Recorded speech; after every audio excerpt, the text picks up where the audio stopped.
Rules 2004, CI 47. The court has the power to review judgment or orders, right? And so that it was based on that. He added that 2 million Ghana cedis must be paid by the applicant by 2 p.m. today. If they renege on making that payment, then the injunction will be invalid. So he has amended his ruling, adding yes, just a clause. Adding a clause at the conclusion. So I have granted your injunction, right? But because these people said they have made expenses towards this funeral, right? Put an amount of 2 million cedis down to settle in case any of the people, for instance, the hearse that would have been procured, all of those things, the canopies, the chairs, and so all. that they can be used to offset. That's right. I'm giving you up to 2 p.m. To settle that amount. If you bring 2 million, then the injunction holds. If you don't bring the 2 million cedis, the injunction will fly out of the window. And this was said by the judge around what time? Around 9:10, because he read, so the reading took a time. So around 9:10, 9:15. Okay. Yes, it was very swift because he just read the judgment. It wasn't a long ruling. It wasn't a long, So around 9:15 thereabout, it was done, and we're out for the interviews. But so, around what time were you told that there's a new decision that says 2 million? That will be after Prime News. So that will be after 12. That was the time we got that confirmation. Oh, so you are not told about this in the premise of the court? No, so it was after Prime News, and then we got an update. 12 o'clock after midday news. Then we got the news that is what is happening. So I had to go back to the court. So it was when it was confirmed by the councils involved for the defendants that this is what has happened, and then they actually waited to get the certified ruling from the registry to confirm that indeed that is what transpired, and no records show that they were able to pay the 2 million Ghana cedis at 2 p.m. What were the reactions from the two parties on the new information by the judge, or the amendments by the judge? So did they react publicly? Did they say anything to you? So in the morning, when the ruling went in favor of the applicants, we had the opportunity to engage the counsel for the applicants. But in the afternoon, when there was a change, the only counsels we saw around were the counsels for the defendants. So you notice what I'm talking about here. So we were not able to engage to find the mood or ascertain the mood of the applicants in the later ruling. But the lawyers for the applicants, so they did not say anything to you about whether or not they would be able to meet that deadline they were given? No. But the lawyers on the other side, they were happy. They were happy. Yeah, they were happy, patiently waiting at the registry to get confirmation as to whether or not it was paid. That's 2 million Ghana cedis was paid. Sami, stay with me in the studio. Let me go on the phone line and speak to Dominic Kojo. He is lead counsel for Daddy Lumba's family head. Sir, you're welcome to Eyewitness News. Good evening, my brother. You were on the defense side for this particular case today. That is so. Now, my colleague who was in court has just explained to us what transpired. A ruling was given before 10 a.m. Everybody stepped out of the courtroom. We were told that you were called back and given further details by the judge. Can you throw more light on that for us, please? Very well. The court earlier gave an interrogatory judgment. And every experienced lawyer knows that an interrogatory judgment most often takes the nature of a bail judgment, where as part of the conditions for the release, you are to pay a security. We drew the attention of the court that yes, it has bounded the applicant, but it has not given clear terms as far as the bail. As far as the interrogatory bond is concerned. So the court agreed with us and reconvened. And let me state, the court has the authority to review an interrogatory injunction in a subsisting case. So when the case was recalled, when the judgment was recalled for review, we prayed the court that looking at the cost incurred by the first defendant, the court permits a compensation or a bail bond of 5 million Ghana cedis to be paid to be paid into court. Counsel, if you could respectfully turn down the volume on the radio set close by you, if you could move away from it, I would really appreciate it. It's interfering with your submissions. Just hold on for that. Thank you so much. This is Eyewitness News on 97.3 Citi FM. We're discussing Daddy Lumba. He goes home tomorrow, but not without a lot of... his funeral... Hello? Yes, Counsel, you can proceed, please. Is it much better now? Yes, please. Thank you so much. I was going to say by back announcement that I remember one of the most controversial songs in Ghana was Abin Waha, what exactly was being cooked. But now I'm saying that his funeral is also becoming very controversial. Please proceed. Very well.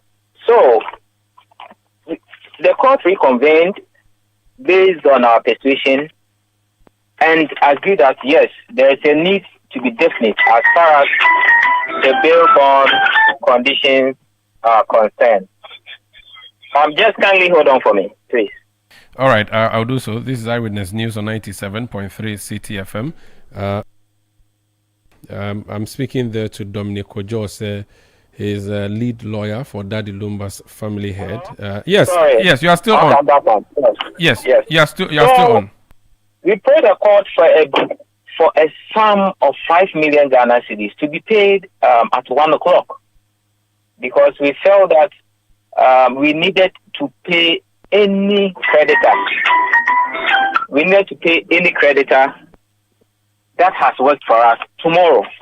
We needed to be assured of that sum, that we can rely on it from the applicant and pay our creditors. The court agreed with us because they are the ones injuncting us, and the court, true to its mercy, rather reduce our request sum from 5 million Ghana cedis to 2 million Ghana cedis and give them an extra hour to make the necessary deposit or show proof that they can make that deposit. Failure of which the interrogatory orders is vacated. Well, in as much as they had in as much as they had their position, they couldn't put their monies where their hearts are. So the court, in its definite wisdom, per the earlier granted orders, automatically granted us the right to proceed with the barrier. That was what actually happened. Okay. Just a few things I want you to clarify. Based on the order under CI 47 that you went, were you the ones who applied to the judge and said you needed an amendment to his judgment or his ruling, or he did that Somotu? Per the court rules, it allows the judge Somotu, and also it allows us to do it. Yes, but we made that. So we put that before the judge. So you made you made the application. Yes, we made that application. Was it written Viva Voce? Well, we made the application. The applications can be made Viva Voce. It can be made. Yes, so that's what I'm asking. Which mode you use? I just wanted to understand a few things. Yes, we made that application to the judge. We made that submission to the judge Viva Voce. Okay. But like you said, this is the High Court. It's a court of record. The court just also listened to us. But like you said, once the court listened to us, the court has its own inherent jurisdiction by Somotu. Once it agrees with us to get the matter heard. Counsel, the phone on your side, just put on vibration so that they'll stop disturbing you, or put on airplane mode. When they call it will say it is off. Now let's proceed. One more question. Why didn't you move this application right there and then after the judgment was delivered? Because from what our reporter is telling us, it was like the ball is over. Everybody go home and go and either cry or revel, only for them to be called later and told that this has been changed. Now, I'm being told that for such an amendment to happen, it should have happened immediately. In fact, a lawyer has sent me a message. I just want to read it for you. He says that after he read his ruling, and this is a lawyer I'm reading from, he said after ruling, the court became Fantus officials, which means it has performed its duty. And it's a legal principle, meaning the judge loses authority and power to act on a matter once his specific duty is fully accomplished. Now, what the lawyer is trying to say here is that the moment the judge delivered that judgment and the case was dealt with properly and everybody moved away, he couldn't have amended in the manner that he amended. Can you defend that, please?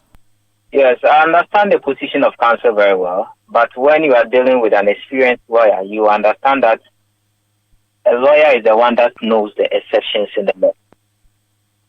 Hello? I'm listening to you. A lawyer is the one that knows not where the law is, but its exceptions. The rules are very clear. When it's dealing with a final judgment, the court is frontus officio.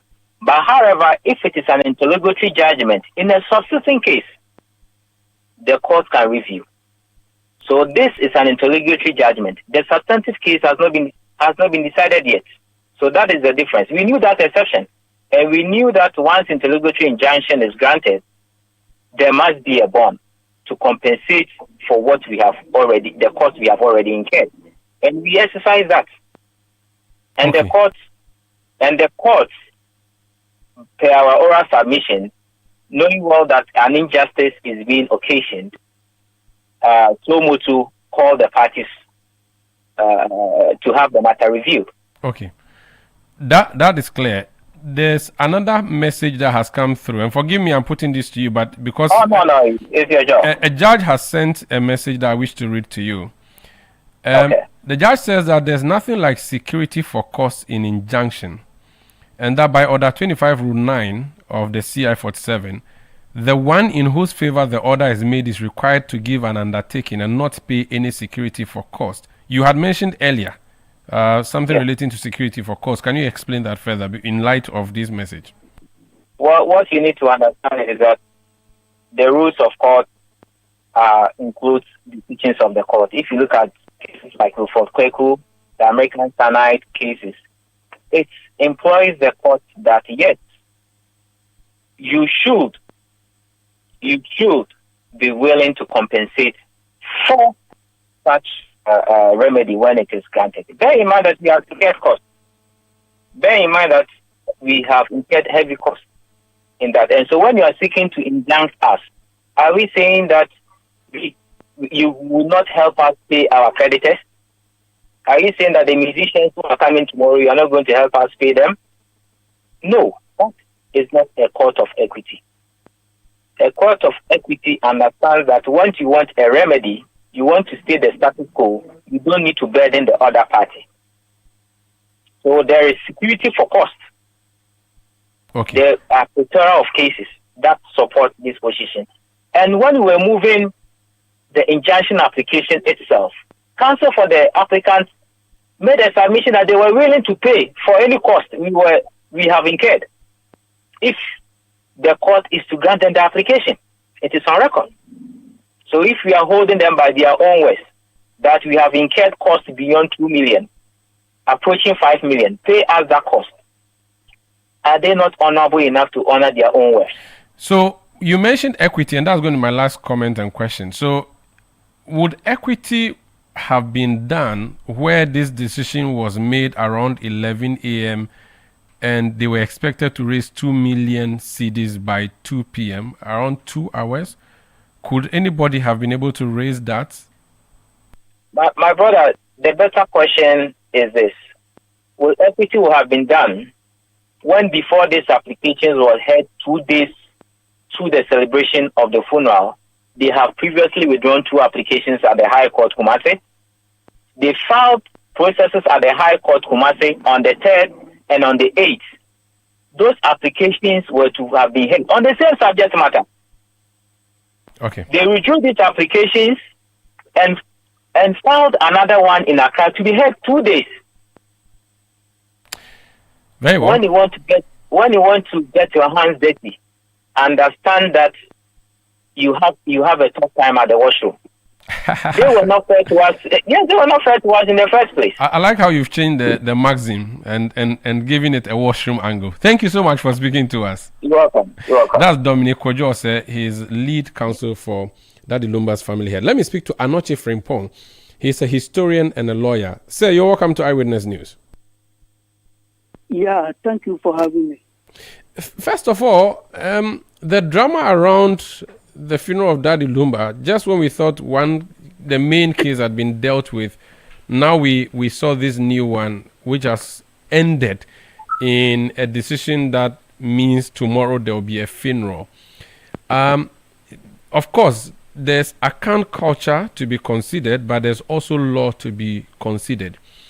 Can you help us marry these two and help us make sense of all the happenings around the late Daddy Lumba, and how a family from the maternal side could come and say, we were not consulted, considering account culture, and since you're a historian, what would be their locus, first of all, and what's your personal view on what has happened so far?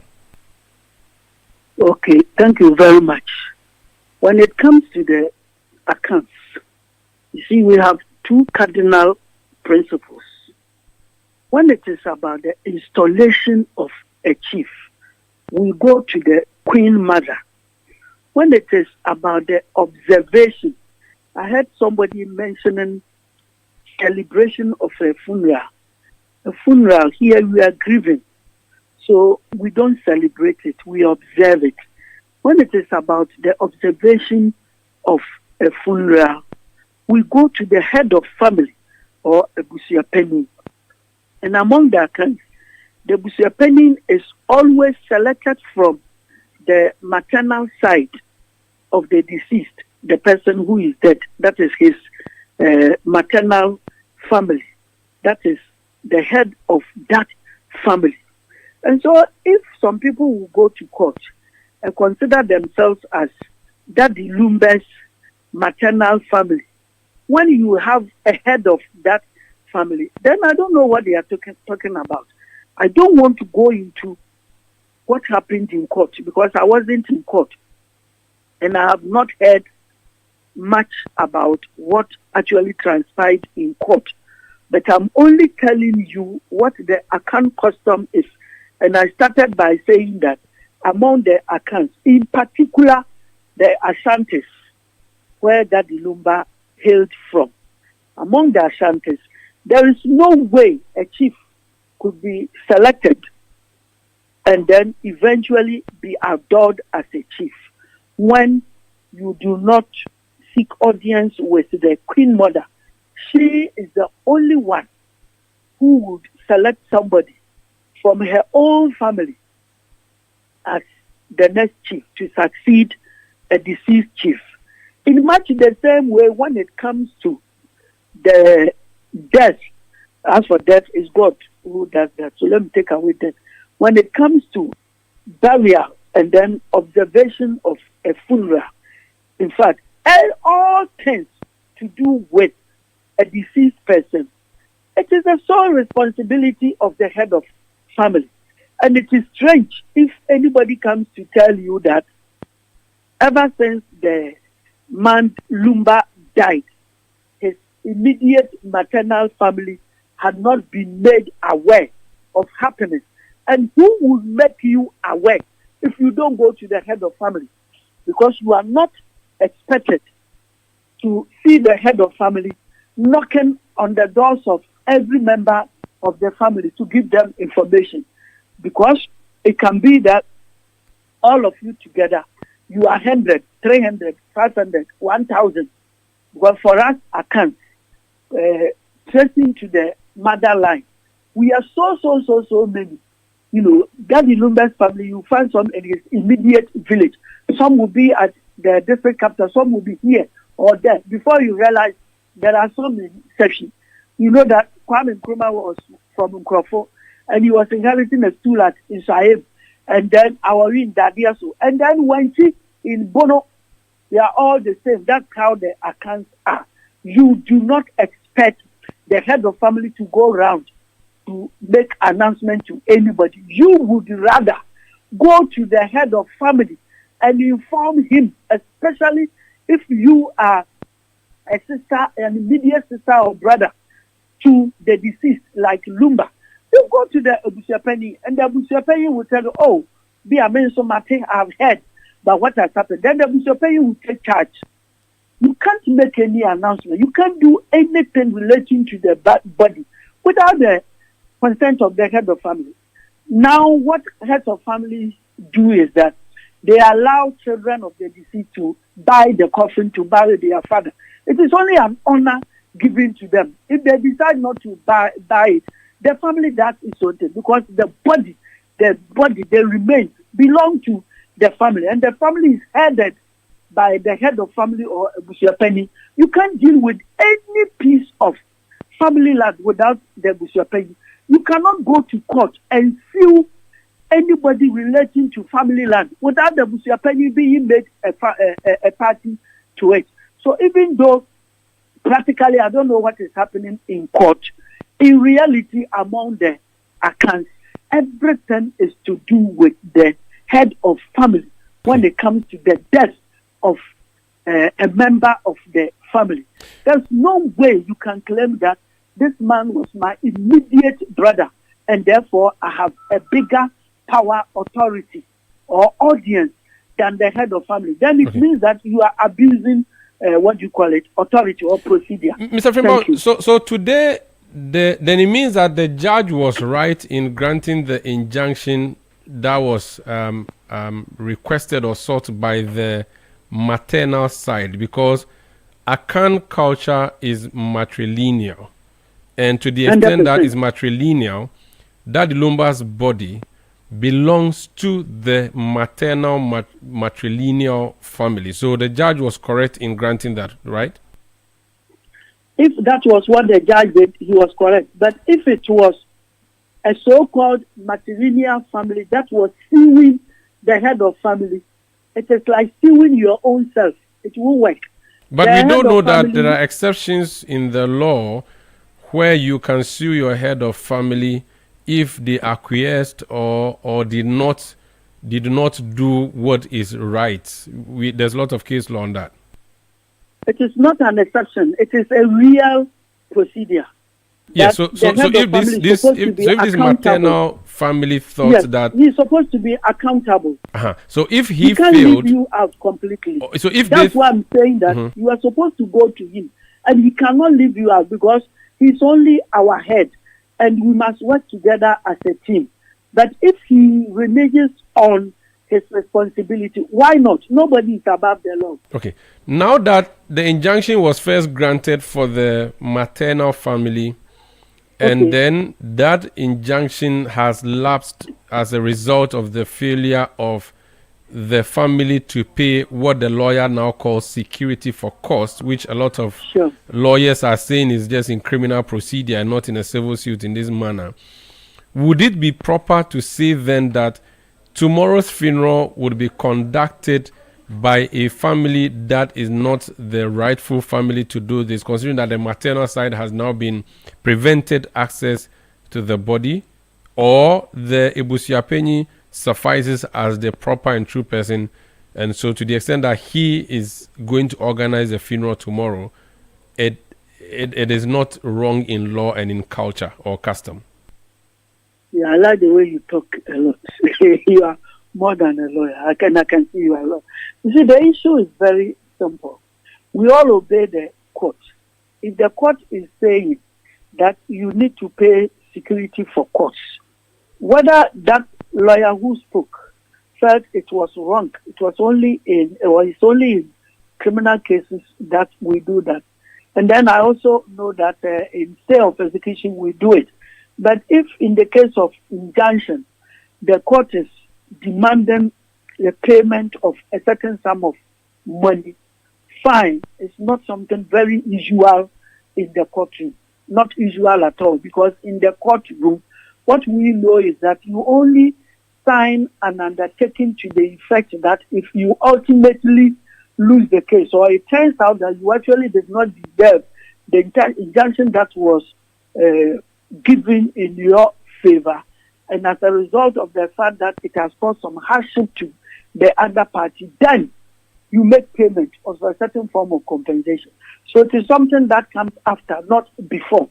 But as our lawyer, whatever the judge says, if it has not gone to the appellate court to be set aside, everybody has to obey it. Now, coming to your question, once there is nothing preventing the head of family, or do I say generally, the family from proceeding with the funeral as a result of the inability of the other side to pay the security for court, then it means that obeying the court, the funeral will have to take place.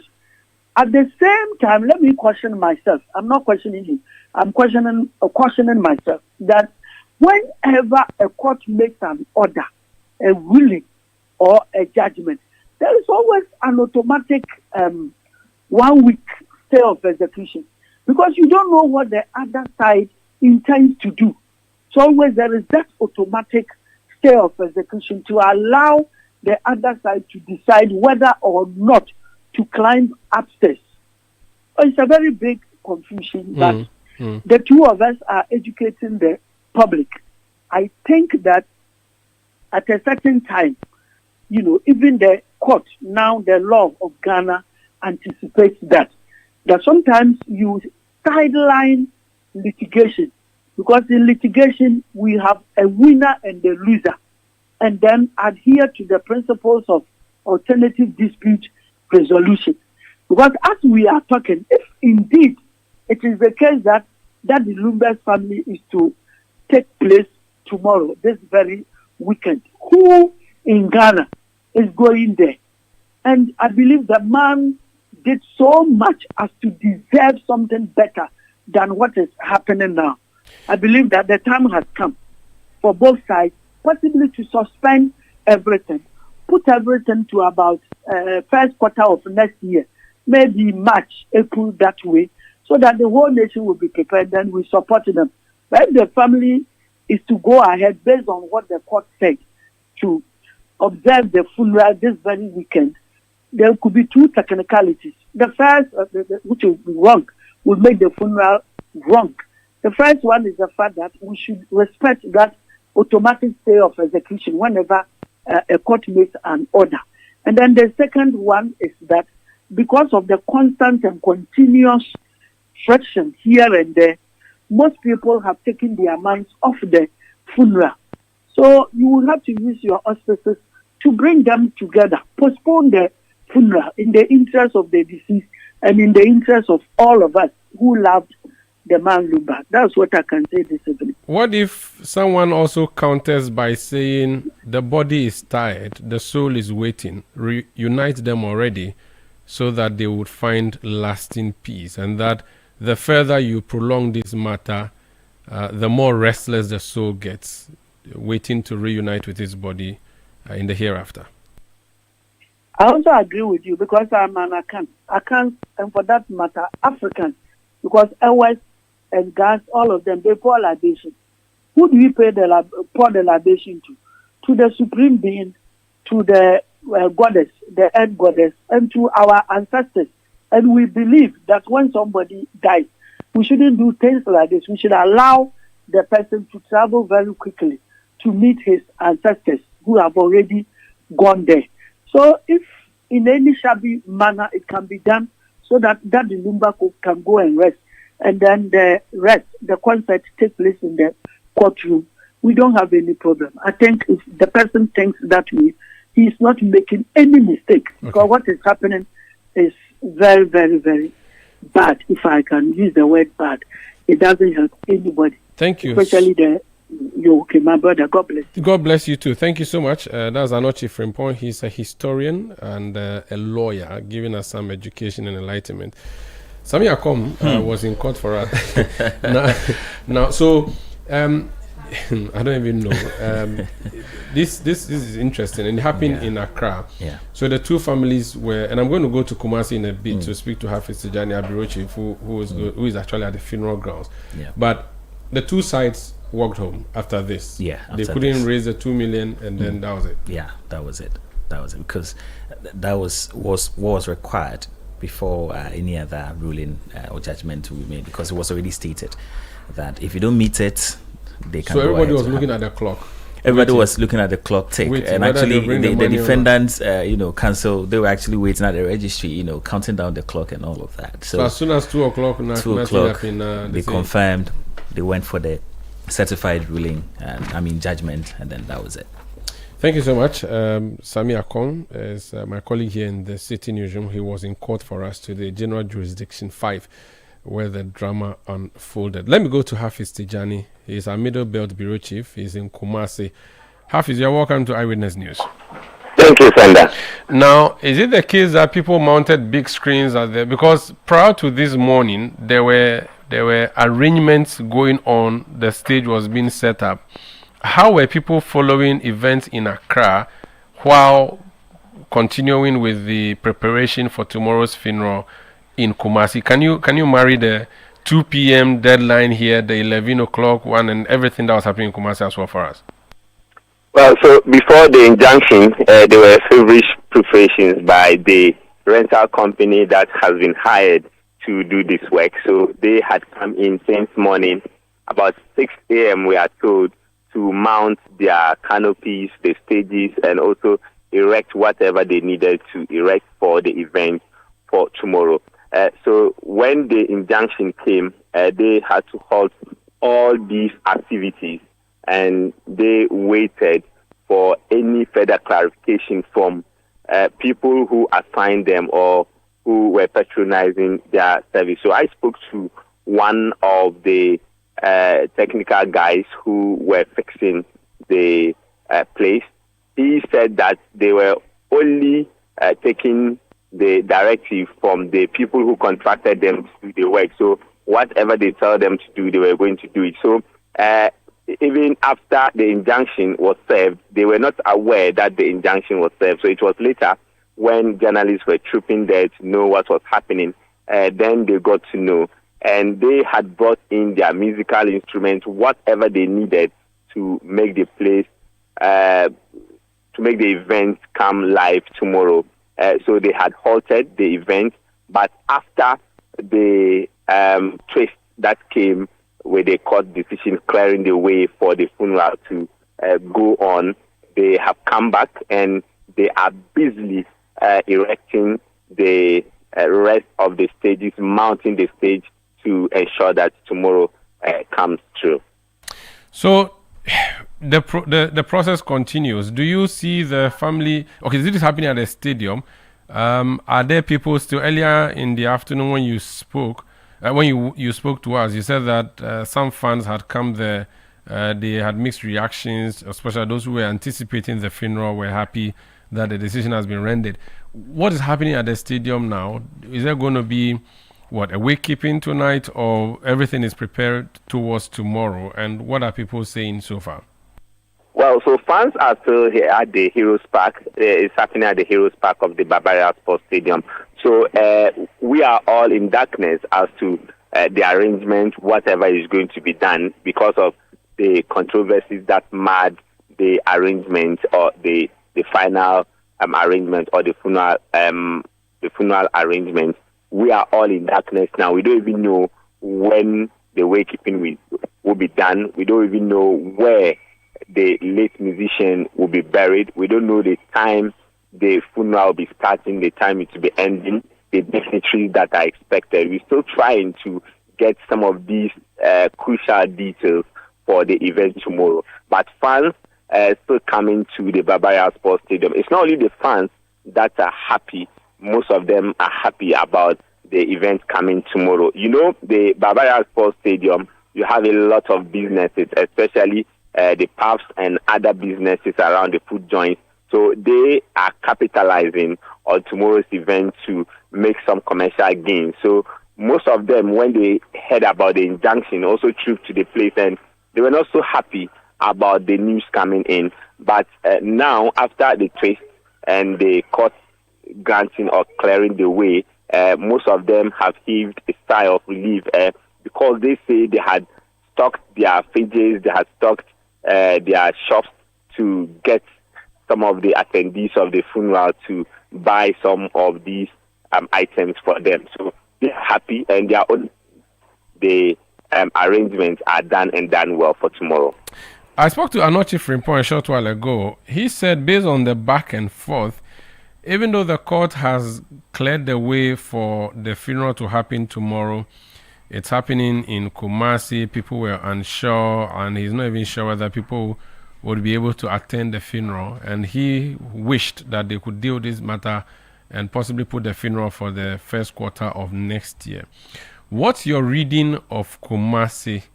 Are people looking forward to a funeral tomorrow, or the legal battles have led to disinterest in celebrating the life of one of our best high life musicians, whoever lived? Well, it's mixed. You are getting mixed reactions. So people are losing interest of these controversies that have marred the whole process since his death, the court issues and these controversies from the family members and all that. So people are losing interest. But for others who are ardent supporters of Daddy Lumba, ardent fans of Daddy Lumba, they are optimistic that he will be given a befitting burial. They say that if the burial is done, all these controversies are going to be over. They want the burial to be done tomorrow so that every process will close, the chapter will close, then everyone can move ahead. They don't want the funeral to be prolonged again or to be postponed again, so you are having other or new controversies popping up. So, but for others, they hold the view that why don't you wait for next year so that proper plans will be done. Some even came there and said that this is not the kind of arrangement they should do for a person like Daddy Lumba. The Heroes Park is small to contain the people that are expected to attend the funeral. Okay. They should have a very bigger place, and also the kind of arrangements or preparations that are being done does not fit for the purpose. Thank you so much for speaking to us. Hafiz Tijani is our Middle Belt Bureau Chief. This is Eyewitness News on 97.3 Citi FM. Ejubi. The Ghana National Association of Private Schools (NAP) says it will soon petition the West African Examination Council and the Ghana Education Service over a proposed increase in basic education certificate examination registration fees for 2026. The group argues that the consistent rise in fees places a heavy burden on private schools. As this year, the registration fee stands at 282 cedis and is expected to increase by 24% in 2026. Speaking to Citi News, General Secretary of NAPS, Kennedy Donko, called for an immediate halt to the proposed increase. How can they justify themselves of this increment? Meanwhile, public schools are not paying anything. They are citizens of Ghana. Those in private schools, when we talk of private schools, you see, most of the times, those in the cities, when you see the big international schools, that's all they see private schools to be. But come down to the villages. Government schools are not there. Even where government schools are, where over 100 students are packed in a class, why wouldn't parents seek an option to, help their wards? And so we are in to help. We are in to bring quality. We are in to affect the life of a Ghanaian child. And WAEC and GES should look at this, have a second look at it, and stop this insensitive increment of fees every year. You heard General Secretary of the Ghana National Association of Private Schools, Kennedy Donko. Away from that, the Majority Leader, Mahama Ayariga, has announced that the Majority Caucus will withdraw its private members' bill seeking to repeal the act establishing the Office of the Special Prosecutor following a request from President John Dramani Mahama. Addressing Parliament today, Mahama Ayariga revealed that the bill had already been approved by the Committee on Private Members' Bill and was ready to be laid before the House. He, however, noted that the President's intervention has prompted a reconsideration. And Honorable Habib asked a question about the Office of Special Prosecutor repeal bill. Indeed, it is true that we raised the issue in this chamber. There was comment on both sides of the House, and there appeared to be some consensus about dealing with the office by way of reconsidering the existence of the office. The Speaker then gave an indication that we know what to do as a House if we feel strongly about whether an institution should exist or cease to exist. Pursuant to that, I did submit a request to the Speaker to grant approval for a private member's bill calling for the repeal of the office to be considered by the Committee on Private Members' Bills. And the committee did sit, because when I submitted the bill to the Speaker, co-signed by my colleague, the Majority Chief Whip, Speaker did refer the bill to the Private Members Committee. The Private Members Committee sat on the bill and gave approval for us to lay the bill, and I signed it. It is true also that yesterday there was a statement, not a letter, a statement by His Excellency President John Dramani Mahama requesting that I reconsider my decision. Mr. Speaker, we all know that two heads are better than one. The popular saying is that two heads are better than one. So if His Excellency the President also has some thoughts about it, and I also add mine to his, I believe together we can find a better way of managing the situation. So you heard Majority Leader Mahama Ayariga. This news, be there as it happens. My hands are champion, creating temptation, 100% natural keyboard, ginger, garlic, onion, no salt, no MSG, no preservatives, steam them natural, chicken, fish and meat, yes, Kivo 3 100% natural ginger garlic onion powder. Incredible aroma, champion taste. This advert is FDA. Ginger, garlic and onion, 3-in-1 Kivo.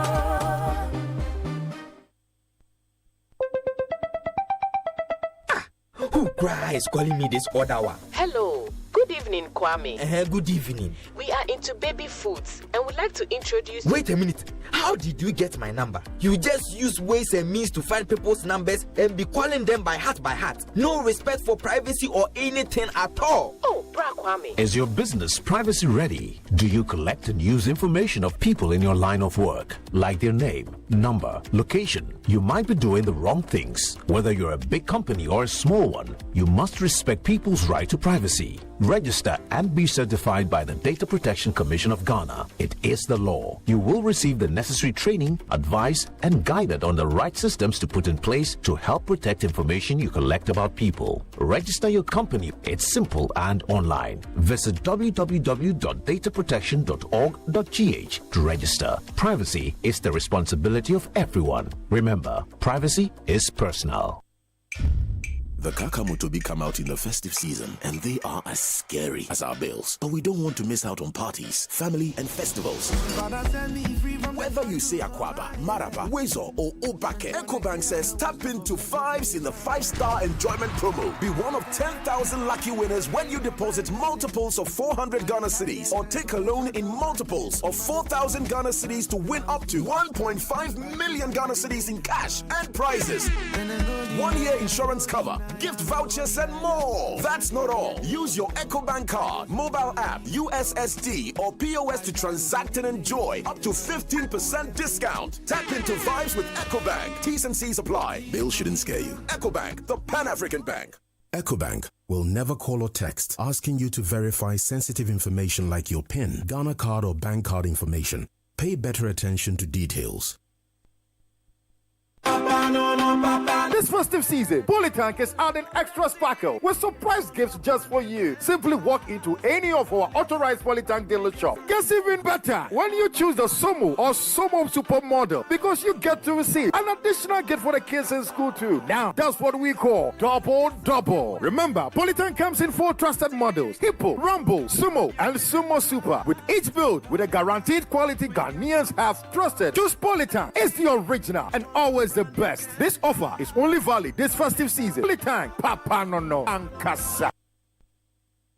We asked Ghanaian business owners what they want from Old Mutual. I want insurance and pension solutions that will protect my employees. Your business growth is our business. For 180 years, we have partnered with businesses to protect and grow their most valuable assets. From tailored group life assurance protection to affordable pension plans, we've got your business and your employees covered. Contact your broker or call Old Mutual on 0509 551 609 today. Old Mutual, do great things every day. Oh, jump on now. Go. Ah, go me. At what time when you can't park where I don't hear the sound of your car? Why you buy new car? No, I not change my car. It be the same ride. It be the fuel way I change. Way one shouts it. Ever since I started using the all-new Excellium Premium Fuel, fortified with 3-in-1 action. Oh, Joe, now my car they run like electric car. No, it's so. This is the type of fuel where they want to. Cause now engine they cost. Where they want for way if I buy it, it go protect my engine. And with the small way I buy, I go drive, sir. Absolutely. It's like strapping a turbocharger to your engine and giving it a protector. And what they bust my mind self be the 3-in-1 action, no? Excellium they prevent up to 99% of deposit. It be anti-wear, some be anti-corrosion. Won't pay when I open there. Hey, so where can I find this magical fuel? Just head over to any Total Energy service station and your car will thank you. Hey, then make a finish my gobe fast, then rush go Total Energies. My friend, but why your hand my gobe inside? I give you info. Make a feel the gobe too small. The go. Excellium is designed to protect your car engine, decrease fuel consumption, and lower CO2 emissions. Don't say fuel, say Excellium. Choose Excellium, choose quality. Make a choice. Go for it. You need support to achieve. A new verse awaits you. The Republic Verse, where you're treated as uniquely as you are. Succeed, thrive, outshine yourself. This is our verse, the Republic Verse. Join the Republic Verse and big up. Republic Bank, we're the one for you.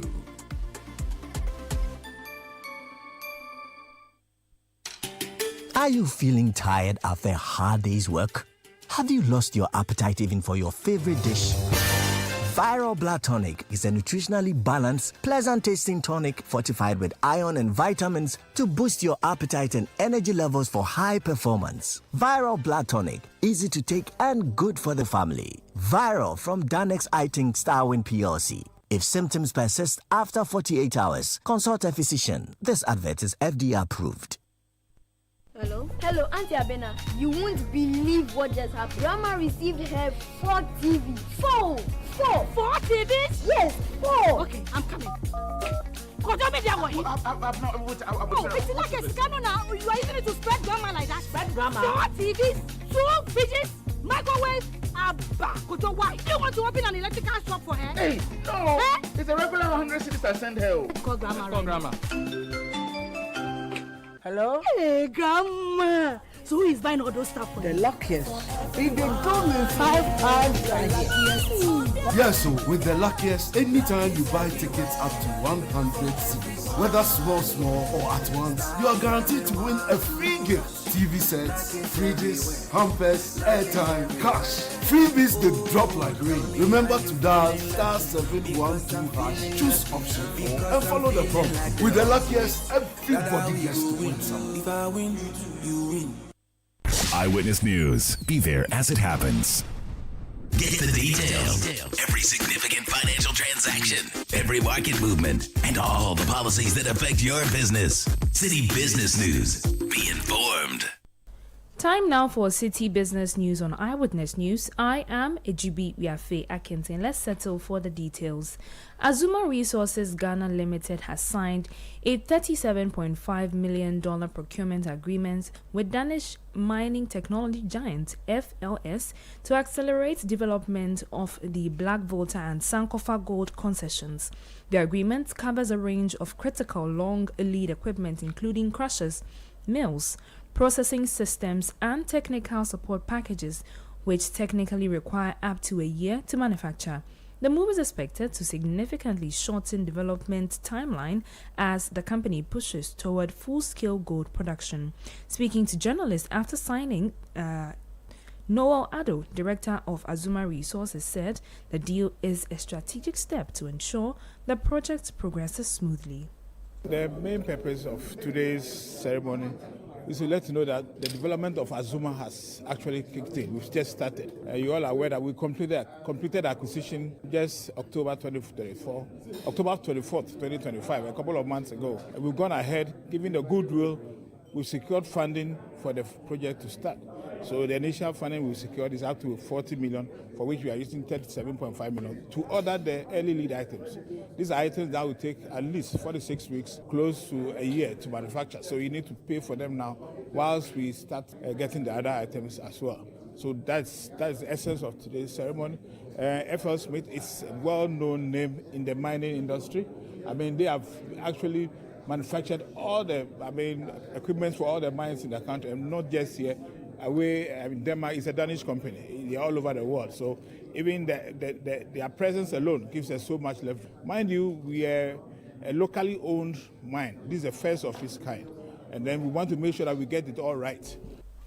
Noel Addo is director of Azuma Resources. Now, the country risks slowing its economic progress unless it adopts a more disciplined, long-term approach to national development.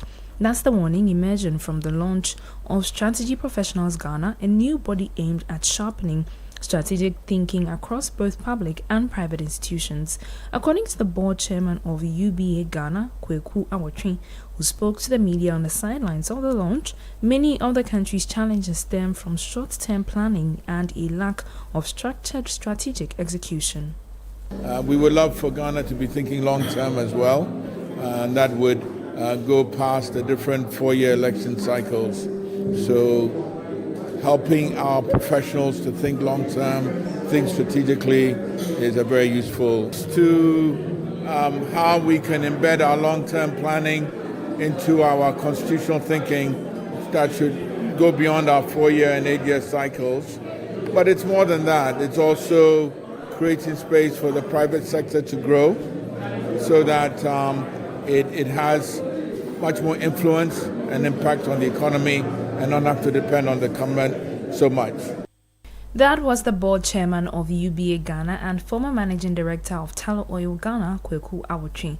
Meanwhile, the president of the Institute of Leadership and Strategy, Dr. Jeff Bassi, says effective national planning must be rooted in deliberate strategy and solid data.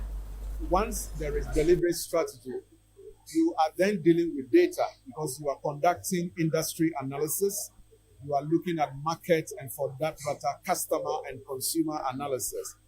Once this kind of data is being presented, it then shapes a lot of these policies. Indeed, no organization will outgrow their collective gross domestic product and all the other macroeconomic indicators. But to a very large extent, the business strategy decisions also shape business. That was the president of the Institute of Leadership and Strategy, Dr. Jeff Bassi. Ghana's data ecosystem is set for a major shift after government agencies, development partners, and private sector stakeholders unanimously adopted a communique calling for sustainable and predictable financing for national data production. The resolution was reached at the inaugural annual forum for data producers, users, and enhancers, where participants warned that the country cannot build a modern digital economy on ad hoc or donor-dependent data. The forum agreed on the following recommendations and call to action. Promote and institutionalize the adoption of innovative technologies, including data science, digital data collection tools, geospatial systems, and data integration platforms to enhance data quality and efficiency.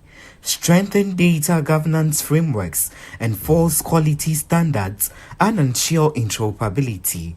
Improve availability, accessibility, and use of data through user-friendly platforms.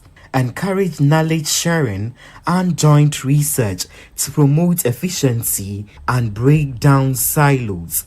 Treat data as a national infrastructure, just like roads and electricity, given that without good data, no plan, program, or reform can succeed. Support capacity building for institutions to adopt modern tools, innovations, and digital platforms for data management and use, including training of key stakeholders such as analysts, MPs, journalists, teachers, and CSOs. Those were excerpts of the communique issued after the 2025 Annual Forum for Data Producers, Users, and Enhancers held in Accra. Fidelity Bank Ghana is urging the Colombian government to facilitate deeper collaboration between Colombian financial institutions and African banks, including Fidelity, as both sides identify key areas for partnership. Deputy Managing Director of Fidelity Bank Ghana, Ataya Boajan, says an agreement in principle has been reached to advance these partnerships, which he believes will strengthen cross-border relationships and unlock new opportunities for both regions. He made the remark in a sideline interview during a courtesy call by Colombia's Vice President, Francia Elena Marquez Mina. That was another area that we discussed, how the Colombian banks can partner banks in Ghana, including Fidelity, and even banks in West Africa, for us to jointly finance some of the economic initiatives. Many a times you see foreign businesses preferring to work with global banks, multinational banks. But as an outcome, we agreed that it is important that we work together with our local banks so that we can empower the banks to finance the development that we require and not depend on global banks only. And there's a lot of benefits in doing that. There should be no reason why governments from Colombia and Ghana can't work together to empower our financial institutions instead of always working with European banks and American banks. We have the capacity here in Ghana to power the development that's required. Ata Yeboajan is Deputy Managing Director of Fidelity Bank Ghana. Meanwhile, Deputy Minister of Trade for Colombia, Tito Yepes, underscored the significance of the courtesy call and the new wave of opportunities it has opened up. The potential for businesses for Ghanaians and Colombians are humongous, in the sense that our sectors are complementary. If we think, for example, in the agricultural sector of Ghana, then there is a lot of needs for improving productivity. We have the machinery. There are inputs produced in Ghana that we need in Colombia. For example, the cosmetics actually is going to use inputs produced here. Let's think about, for example, shea butter, which is fantastic in Ghana. Then we have already acquired some of the samples, and we are going to actually continue buying the products. You have a strong pull here, and then we can use that as a part of our gateway to West Africa. And then the idea is to establish, for example, a maritime line between the port of Cartagena and the Colombian Caribbean to the port of Accra. Tito Yepes is Deputy Minister of Trade for Colombia. The West African Gas Pipeline Company, WAPCO, says its pipeline remains fully operational despite a recent breach on one of its supply lines in Nigeria. In a statement, the company explained that although one of the pipelines feeding the system was affected, gas continues to flow across the sub-region. WAPCO says its technical teams working with partners and key stakeholders have put measures in place to keep gas delivery stable while repairs are underway. The company also stressed that the safety and reliability of the pipeline remain its top priority. WAPCO says it will continue to provide updates as full supply capacity is gradually restored, noting that the pipeline remains essential to meeting the energy needs of West Africa. And that's all for Citi Business News on Eyewitness News. I am Ejubi Wiafe Akenting. Up next is Point Blank. Flight 715 is now boarding at Welcome to the Stanbic Bank app that makes you live a lot more like topping up my electricity before ECG do me yawa. That's smart. And you have to send mom money. Forgot? Easy. We'll just transfer from the app. We are about to take off. Okay, let me also enable my travel notice. It was that easy, huh? Complete. Now I can use my card abroad without it getting declined. Hey, you forgot to pay your water bill. The guys are outside to disconnect. Wait a minute. Water bill payment? Done. Why you lucky? Charlie, my Stanbic Bank app sorting me back to back. Level up and do more with the Stanbic Bank app. Download now on Google Play and Apple App Store. Visit stanbicbank.com.gh or call 0302 815 789 to get started. Stanbic Bank. Oh, Jopana. Go. Gugomi, at what time when you come back where I don't hear the sound of your car? Why you buy new car? No, I don't change my car. It be the same, right? It be the fuel way I change. Way one shouts it. Ever since I started using the all-new Excellium Premium Fuel, fortified with 3-in-1 action. Oh, Joe, now my car they run like electric car. No, it's so. This is the type of fuel where they want to. Because now engine they cost. Where they want for way if I buy it, it go protect my engine. And with the small way I buy, I'll go drive, sir. Absolutely. It's like strapping a turbocharger to your engine and giving it a protector. And what they bust my mind, Seth, be the 3-in-1 action, no? Excellium, they prevent up to 99% of deposit. It be anti-wear, some be anti-corrosion. Won't pay when I open them. Hey, so where can I find this magical fuel? Just head over to any Total Energy service station and your car will thank you. Hey, then make a finish my gobe fast, then rush go Total Energies. My friend, but why your hand my gobe inside? I give you info. Make a fill the gobe too small. Go! Jopana. Excellium is designed to protect your car engine, decrease fuel consumption, and lower CO2 emissions. Don't say fuel, say Excellium. Choose Excellium, choose quality. Christmas, my favorite time of the year. This festive season, Volta Serene Hotel invites you to experience the magic of Christmas and New Year like never before. From 20th of December to the 1st of January, step into a world of joy, music, laughter, and celebration. We begin on the 20th with a soulful carols night, filling the air with warmth and melody. Then, on 23rd and 24th of December, arrive in style as we welcome you with fresh coconut and local treats. Christmas Day brings pure delight, exciting moments for kids, relaxing escape for adults, and an elegant all-white dinner under the stars, crowned with a spectacular fireworks display. On Boxing Day, embrace culture and rhythm, from picnics and traditional dance to an unforgettable high life and old school night. As the week unfolds, enjoy movie nights, live music, karaoke, and endless fun. Until we welcome 2026 with a breathtaking fireworks show on New Year's Eve. Special Christmas packages starting from $4,050 for individuals, $5,250 for couples, and 8,900 Ghana cedis for a family of 4 for 2 nights. Call or WhatsApp 0541 539 867 or 0362 025 243 to book your experience today. Volta Serene Hotel. Feel the serene touch.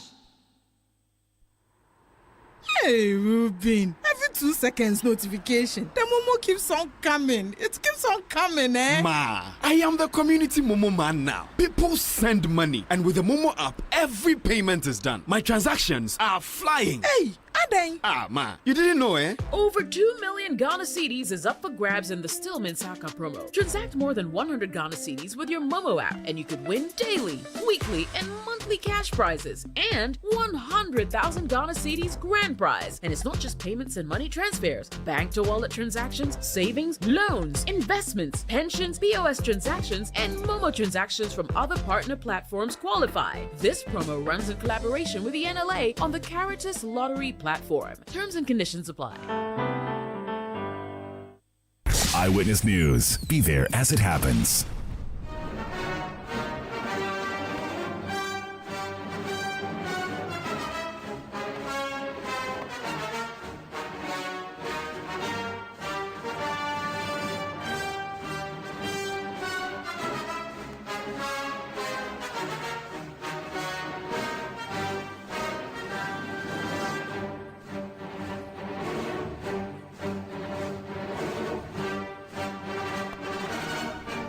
This is Prem Blanc on Eyewitness News. I am Umaru Sandana. Tonight on Prem Blanc, we are talking about Mahama case. The Ghana Medical Trust Fund, which is popularly known as Mahama case, was part of the debate in the House of Parliament today. Now, the NHIS Act is being amended. The proposal is to allocate 20% of the National Health Insurance Fund to the Mahama case. And this led to a lot of debating on the floor of Parliament. So I want us to listen briefly to what transpired. But today, fast forward in 2025, we have a bill. The Minister for Finance brought, in fact, the Minister for Education brought for health brought the Mahama care. In fact, the Ghana Medical Trust Fund. When they brought it, we told them that this fund you are bringing, there was no sustainable funding source for it. They said there was. At the end, the funding source was to go and cap health insurance, 20%, and use the money to fund Ghana Trust Fund. Mr. Speaker, the problem with such a system is that before this House, they have condemned Mr. Ken Ofori-Atta for capping health insurance. They argued the health insurance nearly collapsed because it was capped. Mr. Speaker, what has changed? Because the capping basically was taking money from health insurance and putting it in the center and financing others. But this time around, they are capping it by 20% and using the money to fund another program. What is the difference between Ken Ofori-Atta and Mr. Atufo? I don't remember what is the other program. Mention it for the record. Honorable Dr. Kabiru, you know you are a very good friend. But if you leave it, other programs is a bit vague. If you know the program. Mr. Speaker, they are capping health insurance to use it to fund Ghana Medical Trust Fund. Mr. Speaker, how will you wake up and announce a program without knowing where you want to fund it, without thinking outside the box to determine a funding source for it? Who does that? It is only under President John Mahama that you find them announcing policies without even thinking about how they are going to fund it. When President Nana Addo Akufo-Addo introduced the free senior school, he was clear in his mind, and he stated that if we are going to use the natural resources, the oil revenue of our country to fund education, it is a worthy investment. He was very clear in his mind. He was clear that he wanted to use the resources of our country to fund free senior school. To that effect, he made sure that ABFA, the resources that comes from oil revenue to fund the budget, that allocation was what he used to fund the free senior school. But yet, they argued that there was no funding for free senior school. Even though that was done, their argument was that there was no funding for free senior school. The same argument I'm putting to you, that you introduce Ghana Medical Trust Fund, and you are going to use health insurance money to fund Ghana Medical Trust Fund. That is the double standards we are talking about.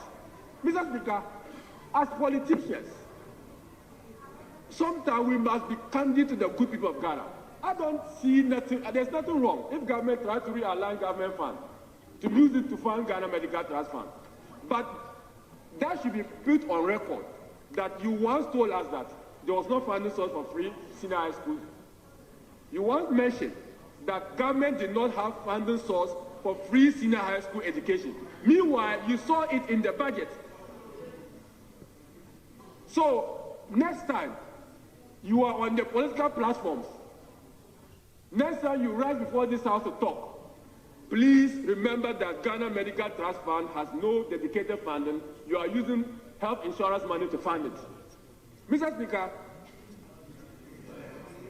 that said, the 20% is going to pose a problem. Non-communicable diseases is a serious issue we are faced with. Every now and then, every single one of us have recourse from our constituents. They are doing dialysis. They are doing kidney transplants. They are having ABC. Mr. Speaker, the cost of this is too unbearable for even members of parliament. The very last one I faced as a member of parliament was a kidney transplant that required $35,000, Mr. Speaker. I'm not sure even the health insurance allowance they give us or project money they give us can suffice for that, Mr. Speaker. One person. Imagine your constituency, you have about 5 of them. How are you going to fund it? So this Ghana Trust Fund, catering for such and related issues, is a very noble idea. It's a good thing. However,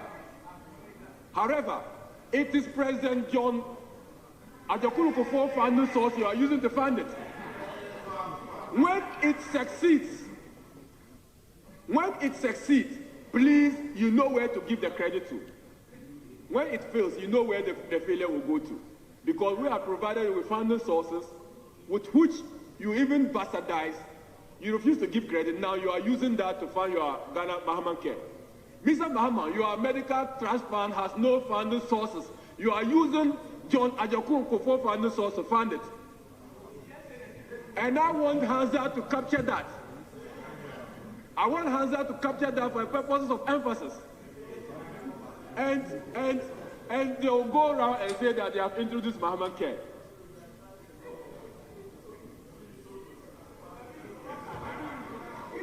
Next movement, in your next life, I hope you will change. Mr. Speaker, I'll conclude on this note. Mr. Speaker, the health insurance have complained. Health insurance is also facing its own problems. And I want the Minister for Finance to think about it. Even with the 100%, they are facing challenges. Now we are going to take 20% out of the 100%, leaving them with 80%. It means that it also comes with its attendant challenges. Mr. Speaker, this is coming on the back of the fact that there has increasing service charges. Sorry, the payment of the premiums to service providers by 100% or 200%, if my memory serves me right. It means that more cost is coming to the fund. So we have to begin to think about how do we then address any emerging challenges that will come following this decision to amend the health insurance fund. Mr. Speaker, with these few words, I want to support my colleague that we consider this proposed amendment, and that when they get away with this, I hope they will not sin again. The health insurance, the medical trust fund, the 20%, is money that will still be used for medical issues in the health sector. Unlike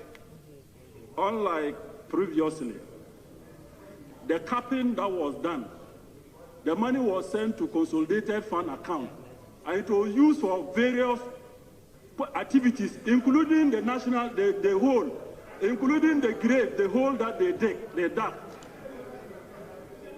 Mr. Speaker, including the National Cathedral. Mr. Speaker, all I want to say is that when we talked about policies or programs without funding, the Honorable Member of Parliament for Walawali should not have been the one to be saying this, because they announced free senior high without funding source in this country. But in this case, what we are doing is that the 20% is money that is still meant for the health sector. It is still to solve health programs, not any other programs. So for you to make this submission, it is good we let you know that the money, and let me also add that when you cap the fund, when we cap the fund, we are doing 9.something billion, 9.9 billion this year, 2026. So out of it, if we are taking part of it to go and still solve health-related issues, I think it is still not out of place. And the NHIA is doing 62% increase in funding. So you need to support it and don't argue the way you are arguing. Mr. Speaker, there are a few misconceptions that must be cleared, even as we work towards passing these amendments. The first is that it is untrue that taking a part of national health insurance money and channeling same into the Ghana Medical Trust Fund, popularly known as Mahama Cares, means that there was no funding source. The national health insurance levy is a funding source. The truth is that, unlike when they capped the NHIS and diverted the funds into as yet unknown expenditure, this time we have been upfront to the people of Ghana and they know exactly where the funds we are taking out of the NHIS funds will go to. Can Kabiru tell us what they used the money they capped the NHIS for? If we said today that they used it to build a national cathedral, can he dispute it? He doesn't know. Oh, but let me make my point. You mentioned President Kufuor's name. As he responded to what you said. Mr. Speaker, unlike them who operated opaquely, we are being transparent. They have said that Mahama Cares was a key manifesto promise.